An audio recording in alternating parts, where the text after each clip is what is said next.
6:30 en la mañana, vean ustedes a mis espaldas, ¿qué tal ese fondo a mis espaldas? Parque La Carolina, la naturaleza que obviamente nos ofrece que es uno de los parques más emblemáticos del país, acá en la capital. No hemos perdido, por lo menos en Quito, la posibilidad de tener acceso a estos espacios verdes como La Carolina, como el Parque Metropolitano y otros espacios, ¿no? Qué interesante sería que retomen, por ejemplo, ese proyecto que se había anunciado cuando cerraron el aeropuerto Mariscal Sucre y habían presentado una iniciativa para crear un megaparque, ¿no? Ahí hubiese sido espectacular, ¿no?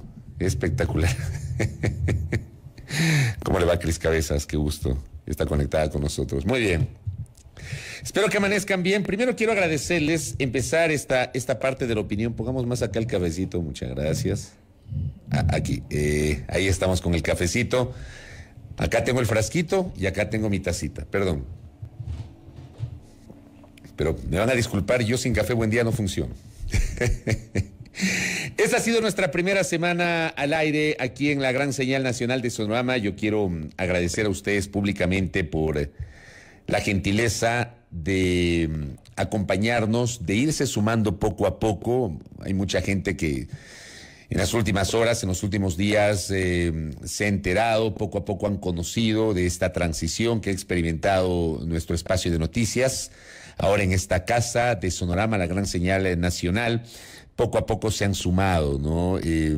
Sé que, por ejemplo, en algunos aspectos es una cuestión de costumbre, ¿no?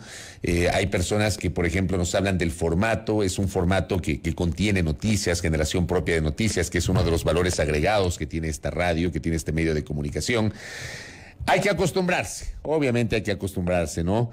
A los diferentes cambios. Es un cambio para bien, así lo consideramos nosotros. Y bueno, en esta casa en la cual en esta primera semana nos hemos sentido realmente cómodos, me siento absolutamente muy cómodo en esta nueva casa con estas herramientas periodísticas, comunicacionales que tenemos y obviamente con la compañía de cada uno de ustedes. Bueno, Manaví presente, dice don Renato García Cedeño. Casi no me doy cuenta que es Manavita don Renato. García Cedeño, obviamente, por García y por Cedeño.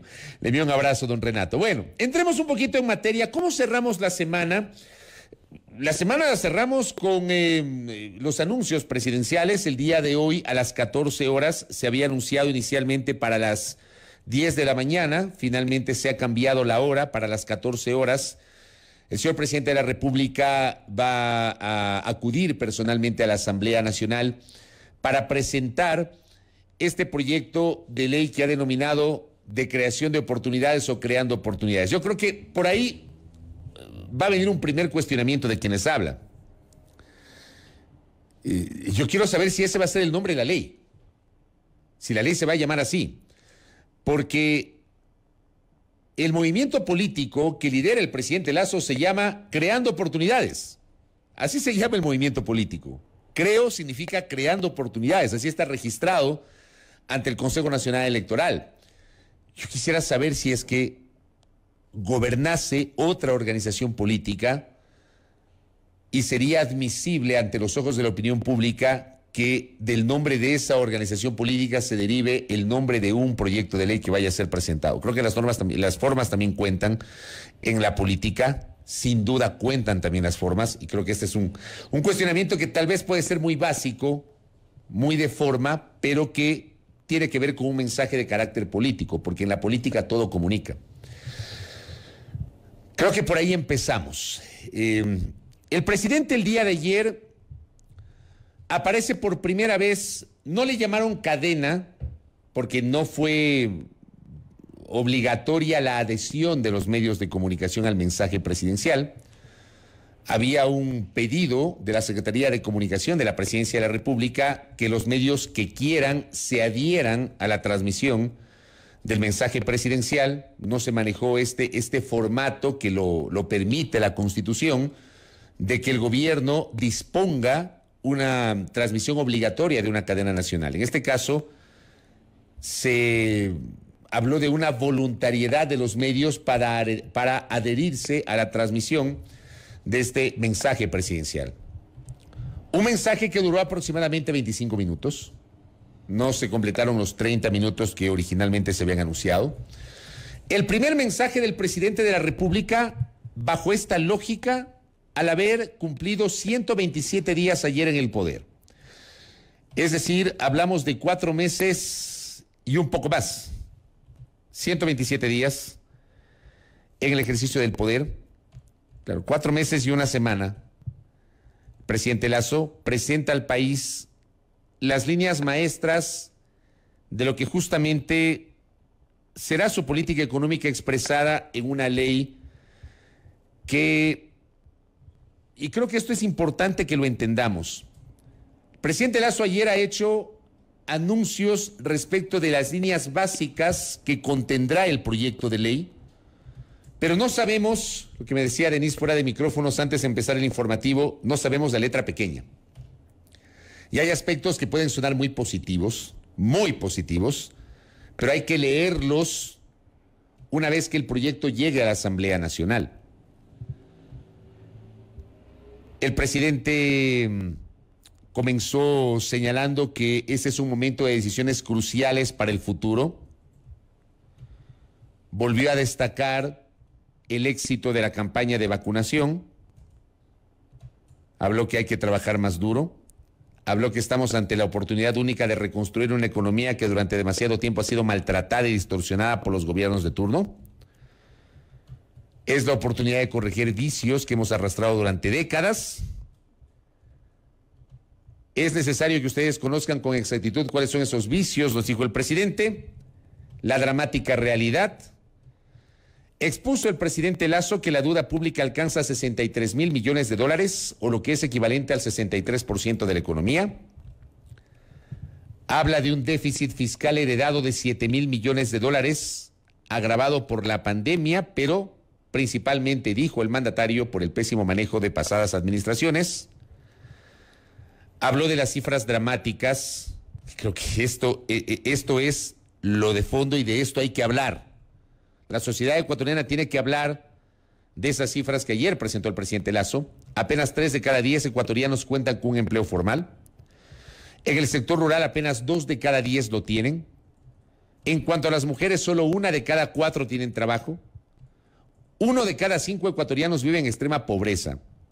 30% de los niños menores de 2 años sufren desnutrición infantil. Cada año entre 140 y 200,000 jóvenes engrosan el ejército de desempleados porque no tienen una oportunidad. En total, 5,8 millones de personas hoy no tienen trabajo fijo. Digamos que ese es el diagnóstico que ha abordado el presidente Lasso al señalar que en Ecuador no hay oportunidades.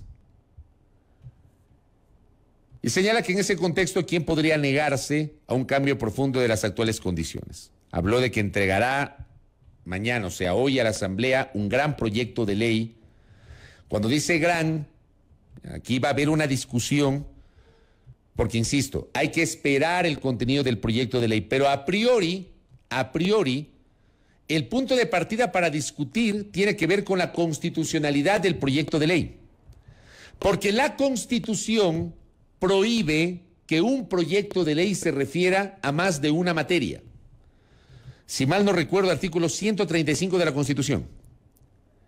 Y para el caso de los proyectos de ley de urgencia en materia económica, igualmente, atado a lo que dice el 135 de la Constitución, hay una serie de requisitos que deben cumplir para que pasen el primer filtro, que es la calificación en el Consejo de Administración Legislativa CAL. Esto nos lo explicaba ayer en este espacio Alfredo Serrano Valladares, presidente del Partido Social Cristiano, que además conoce de técnica parlamentaria, que fue una especie de candado, de salvedad, incorporado en la Constitución de Montecristi y que está vigente. Haciendo referencia, por ejemplo, a las denominadas leyes Trole, que habían sido enviadas en su momento al Congreso Nacional, primero por Yamil Maguad y luego por Gustavo Noboa. Los que son tal vez de mi generación y aquellos mayores a mi generación deben recordar las troles. La trole 1, la trole 2, la trole 3, que fueron enviadas en su momento al Congreso Nacional. Bueno, ya no se puede enviar troles, porque hay una prohibición de carácter constitucional. La pregunta del millón es ahora, por eso digo, hay que esperar a recibir el proyecto para saber si se va a referir a una sola materia o hay varias materias, lo que podría generar esta discusión respecto de la constitucionalidad. De lo escuchado ayer en boca del presidente de la República, uno podría pensar que por ahí va a partir la discusión, porque el presidente nos habló de temas tributarios, nos habló de temas laborales, nos habló de temas de mercado de valores y nos habló de temas de incentivos para la inversión. Y se podría pensar que cada uno de estos implica una materia, aunque el argumento del gobierno es que todo esto tiene que ver con la materia llamada creación o generación de empleo. Pero insisto, eso solamente lo sabremos cuando el proyecto sea entregado a la Asamblea Nacional. ¿Y cuántos artículos será? Está claro que es una megaley, como ayer lo tituló el portal Primicias. Es una megaley. Al ser una megaley, ahí viene la segunda parte de la discusión. ¿Le alcanzará el tiempo a la Asamblea Nacional para tramitar una megaley en apenas 30 días, que es el plazo constitucional para el trámite de proyectos de urgencia en materia económica? Y yo quiero recordarles lo que pasó en la Asamblea Nacional en 2019, cuando el presidente de ese entonces, Lenín Moreno, más adelante estará Verónica Artola acá para conversar con nosotros. Ella fue gerenta del Banco Central en su momento. Ya debe recordar que cuando el presidente Moreno envió, si la memoria no me es infiel, después de los hechos de octubre de 2019, envió un proyecto de ley a la Asamblea Nacional que contenía un montón de materias. Tenía como 400 artículos. La Asamblea finalmente negó ese proyecto de ley. Hubo los 70 votos, recuerdo claramente que fue una sesión de domingo, cuando la Asamblea negó ese proyecto de ley que fue enviado como urgente en materia económica con 400 y pico de artículos.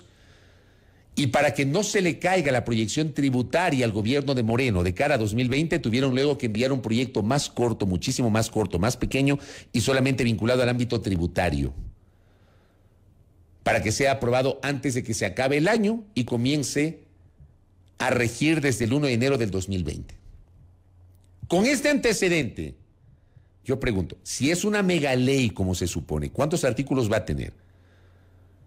¿Y le va a alcanzar el tiempo a la Asamblea para hacer un análisis concienzudo, profundo, argumentado, más allá del sesgo político ideológico que tienen cada una de las bancadas políticas? ¿Va a alcanzar el tiempo para llevar adelante ese análisis? Porque esa es una pregunta que todos nos planteamos a priori, aunque no tenemos todavía el documento completo. No tenemos el documento, en realidad lo que tenemos son los anuncios, el anuncio de las líneas maestras por parte del presidente. Entonces aquí tengo obviamente otra preocupación, el tema de la ley, el nombre que también es llamativo, Ley de Creación de Oportunidades, muy atado al nombre de la organización política que hoy es la fuerza política que gobierna este país. Habla de los pilares que va a tener esa iniciativa y habla del primer pilar, que es el sistema tributario. No se subirá el IVA y no se subirá el precio del gas de uso doméstico. Está claro que el IVA, y eso igualmente nos lo dijo hace 2 días Pablo Zambrano, dirigente empresarial, presidente de la Cámara de Industrias y Producción, hoy el IVA no puede subir, no debe subir. Y no debe subir porque estamos en una economía en recesión, una economía deprimida, que ya venía justamente en esa línea antes de la pandemia y que terminó por hacerse pedazos en el contexto de la pandemia. Pretender subir el IVA hoy, en estas circunstancias, sería criminal. El gobierno ha anunciado que no planteará una propuesta para incrementar el impuesto al valor agregado IVA. Y está bien. Está bien. No se subirá el precio del gas de uso doméstico. Yo ahí quiero insistir en algo que he venido sosteniendo desde octubre de 2019 y que quienes me siguen desde siempre les invito a hacer un ejercicio de recordación de la postura que en lo personal he expuesto públicamente sobre el tema de los subsidios. Los subsidios no son buenos o malos per se. Los subsidios hay que ajustarlos a la realidad de cada sector. Y está claro que en este país no existe proyecto político o gobierno que quiera analizar en serio la situación del subsidio al gas de uso doméstico. Porque no tiene sentido que los ricos se beneficien del mismo subsidio que los pobres.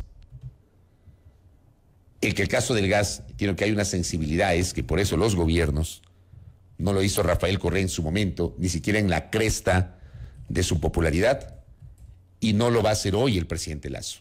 Tampoco lo hizo Moreno en el inicio de su gobierno, cuando tenía unas cifras interesantes de popularidad, de calificación de gestión, etc. La última vez que revisaron el tema del subsidio al gas fue en 1996, 96-97. Y eso fue uno de los detonantes de la movilización que provocó la caída de Bucarán. Y lo intentó hacer el presidente interino Fabián Alarcón en 1998 y se echó para atrás en el contexto de la segunda vuelta electoral que enfrentaba Yamil Maguad con Álvaro Noboa Pontón. Estas fueron las últimas veces que se habló del tema del subsidio al gas. Hoy el presidente Lasso no lo va a revisar. Tal vez este no sea el momento. Pero creo que en algún momento el poder político de este país tiene que comenzar en serio a generar un debate profundo sobre la calidad del subsidio al gas de uso doméstico. Aquí no puede ser posible que los ricos se beneficien del mismo subsidio al gas que los pobres. Tiene que haber una fórmula. Debe haber una fórmula para transparentar el precio del gas y para focalizar el acceso a ese subsidio. Ese es un tema que hay que discutirlo. El tema es que no se discute. No se discute. No se discute este tema, porque no quieren discutirlo.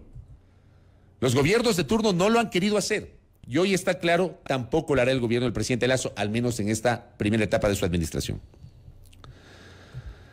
El presidente Lasso hace un anuncio que yo sí considero positivo. Sobre, por ejemplo, la eliminación del IVA. Y ojo, yo entiendo que este anuncio tiene que ver con la reforma tributaria que va a enviar a la Asamblea. O sea, esto se podrá ejecutar una vez que la Asamblea lo apruebe. Creo que en esto no va a haber discusión en la función legislativa. Se va a eliminar el IVA o se propone la eliminación del IVA para pañales, mascarillas, alcohol, gel antibacterial, tampones, toallas sanitarias y demás insumos de higiene femenina. Algunos, yo recuerdo cuando una asambleísta, Joana Moreira, presentó un proyecto de ley en la Asamblea Nacional, le cayeron. Que cómo es posible que el Estado no tiene por qué estar subsidiando la higiene femenina, le cayeron. Sin entender, y yo decía en ese momento cuando presentó el proyecto de ley, yo soy padre, tengo una hija de 25 años, yo sé lo que cuestan los tampones, las toallas sanitarias, los pañales y todo lo demás. Esto, por ejemplo, me parece interesante. Interesante, las mascarillas, el gel, ¿por qué? Porque son los productos que hoy usamos los ecuatorianos. La mascarilla. ¿Se acuerdan cuando empezó la pandemia, la escasez de las mascarillas? Estábamos acostumbrados.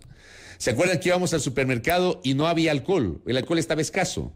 Igualmente el gel. Bueno, hoy la mascarilla, el alcohol y el gel antibacterial son parte de nuestra cotidianidad. Son parte de eso. Y es parte de la cotidianidad de la mujer. La utilización de los tampones, de las toallas sanitarias. Y está bien, está bien. Yo sí considero que esta es una apuesta muy interesante. Porque va a beneficiar a un sector que yo sí creo que lo necesita. Habla que para apoyar el turismo se eliminará el IVA del hospedaje para extranjeros, que se eliminará el ICE para planes de telefonía móvil de personas y de empresas. Sería interesante a qué se refiere.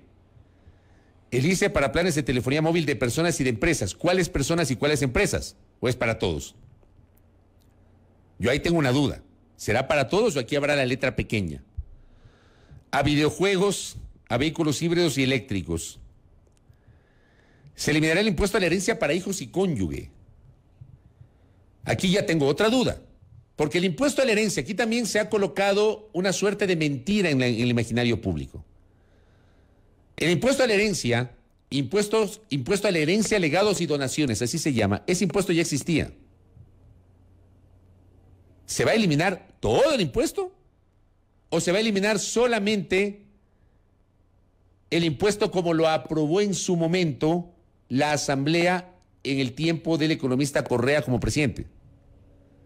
Tengo esa duda yo sobre ese tema. Se exonerarán los valores pendientes del impuesto a la herencia a los fallecidos durante la pandemia.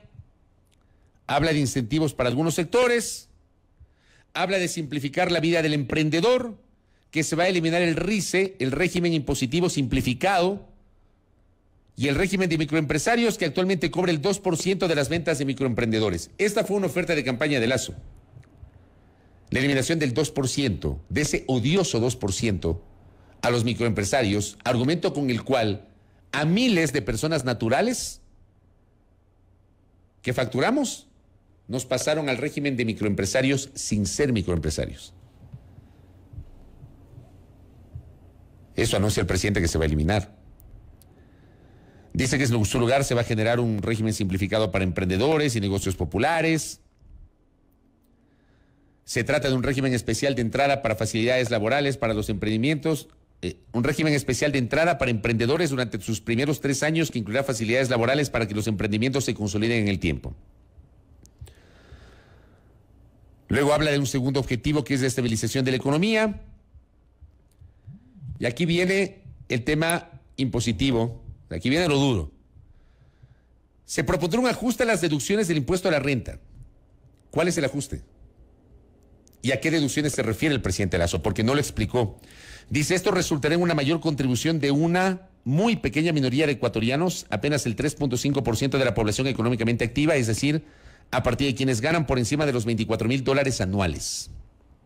Ya no son 25,000, sino 24,000. Ayer se hablaba de 25,000, antes de la intervención del presidente, y anoche ya habló de $24,000 anuales. Eso significa, en buen romance, este anuncio del presidente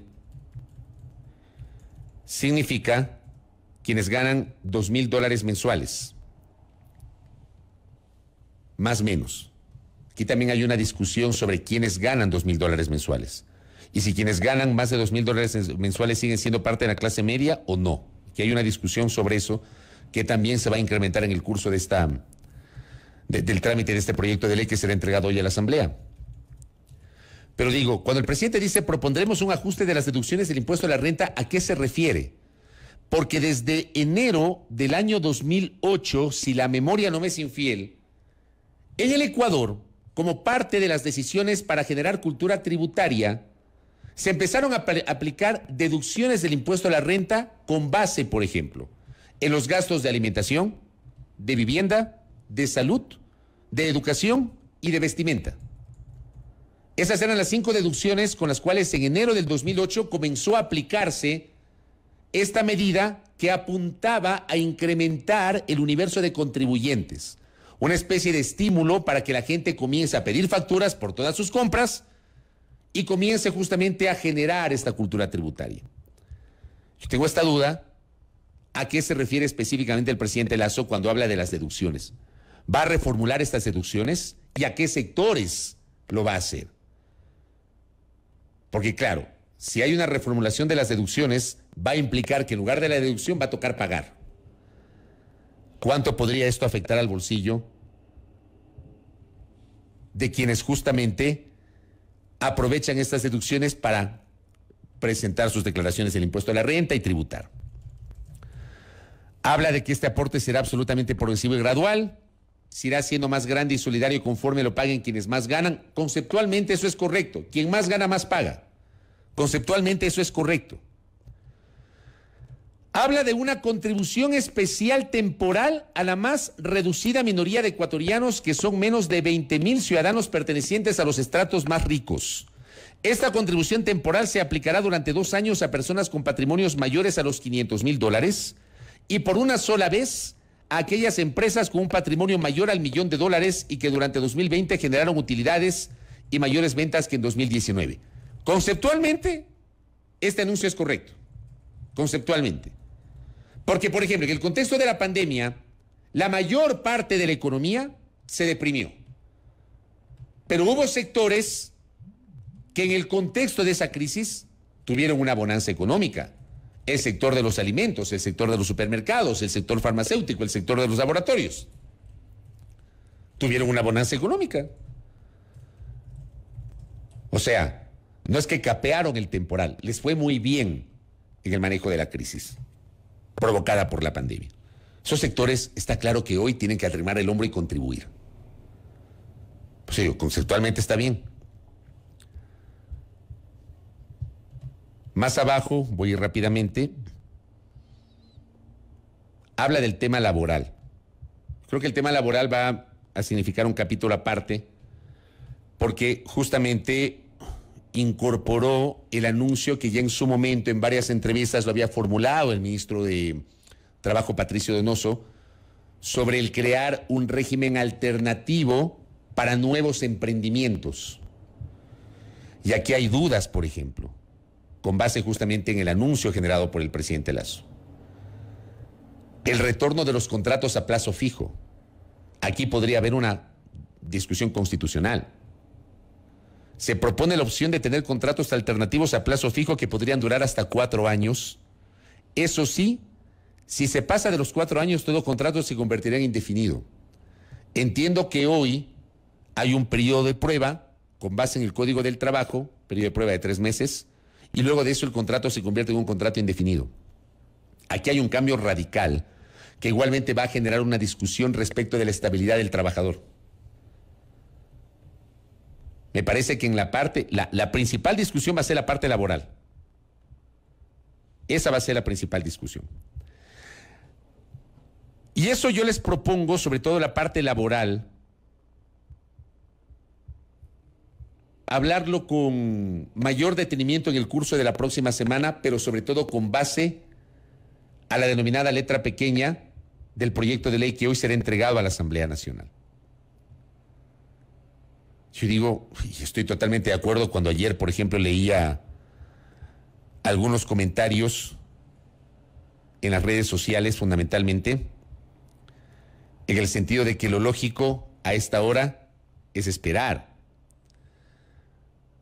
Por ejemplo, el doctor Mauricio Alarcón Salvador decía, no suena tan mal en la cadena, pero prefiero esperar a leer el proyecto que se entrega hoy.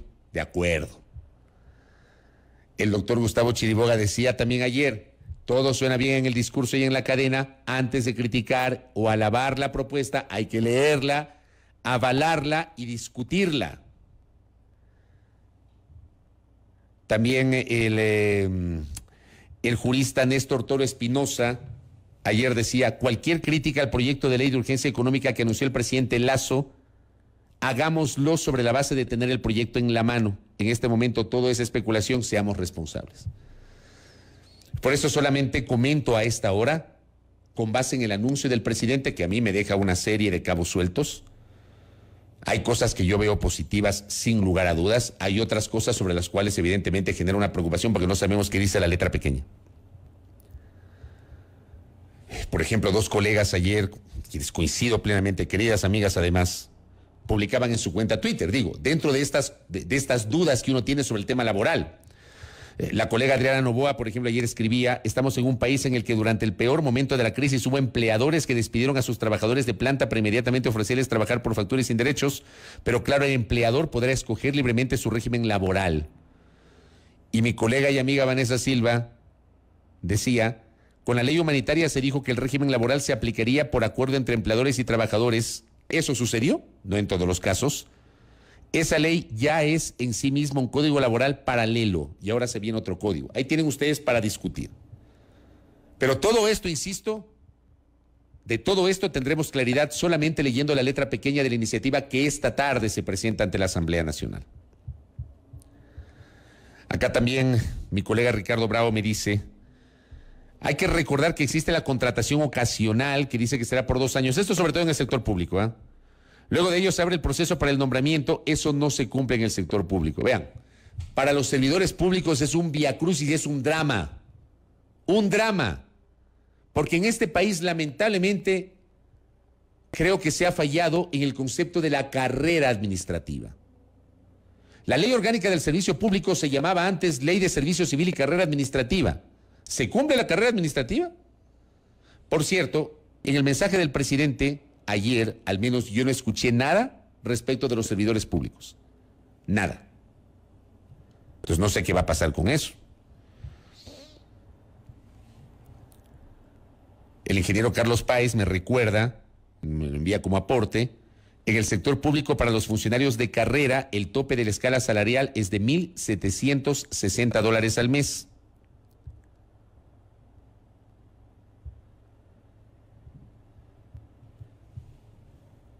Y mi colega Néstor Aguilera dice, quizás sea para quienes ganen menos de $2,000. Hay que recordar que en el año se ganan 2 décimos cuando se trata de trabajadores con relación de dependencia. De todo esto, como insisto, tendremos claridad solamente cuando tengamos el proyecto de ley. Mientras tanto, todo está en manos de la especulación, está en manos del análisis primigenio a partir del anuncio presidencial. Yo digo, hay cosas que suenan espectaculares, hay cosas que me generan dudas, hay cosas sobre las cuales no tengo claridad. Me parece bien eliminar el IVA para ciertas cosas. Tengo dudas sobre el tema de las deducciones. No tengo claridad sobre hacia dónde apunta la reforma laboral. Creo que esas cosas hay que discutirlas. Hay que analizarlas a profundidad. Y creo que ese es el planteamiento que les quiero hacer a ustedes. Esperemos el proyecto de ley. Esta tarde. Con base en el proyecto de ley, tomémonos el tiempo necesario para analizarlo, para discutirlo y para plantear argumentadamente nuestras dudas, nuestros reparos e incluso nuestro respaldo si es que consideramos que hay cosas totalmente positivas. Y una cosa adicional para cerrar el comentario, es un tema que hay que comentarlo bastante. No dijo nada el presidente Lasso sobre elevación tributaria. Si hablamos del tema tributario, sinceramente yo hubiese esperado que el señor presidente de la República dedique un capítulo a la necesidad de combatir la evasión tributaria. ¿Qué va a hacer el gobierno del presidente Lasso para combatir la evasión tributaria? Porque sobre la evasión tributaria se dice una serie de cifras y se han creado una serie de mitos. Y no se ponen de acuerdo porque, claro, no hay claridad sobre cuánto significa la evasión tributaria en perjuicio de las arcas fiscales. Hubiese sido interesante que con base en estos anuncios incorporen además un tema de combate a la evasión tributaria y de la necesidad de que al combatirlo, al hacerlo, se pueda recuperar para el Estado aquellos recursos que se pierden por la evasión. ¿Cuántos son? ¿4,000? ¿4,500? ¿5,000 millones? ¿3,000 millones? Porque incluso los analistas económicos, y ya le voy a preguntar si hay claridad sobre esto a Verónica Artola, que ya la tenemos en la sala de espera. ¿Cuál es el monto real de la evasión tributaria? ¿Se puede atacar la evasión tributaria? Yo creo que sí. Pero de esto no dijo nada el presidente de la República. Sería interesante que el momento que envíe el proyecto, ojalá hayan incorporado un capítulo vinculado al combate de la evasión tributaria, que no es un tema menor, querida audiencia. Muy bien. 7 de la mañana con 3 minutos ya. He pasado un poquito en el tiempo del comentario y se me quedaron un montón de aspectos en el tintero que habrá que seguirlos conversando. Voy a la pausa aquí en A Primera Hora por Sonorama, la gran señal nacional. Y al volver, la economista Verónica Artola Jarrín, exgerenta del Banco Central del Ecuador y analista económica. Volvemos.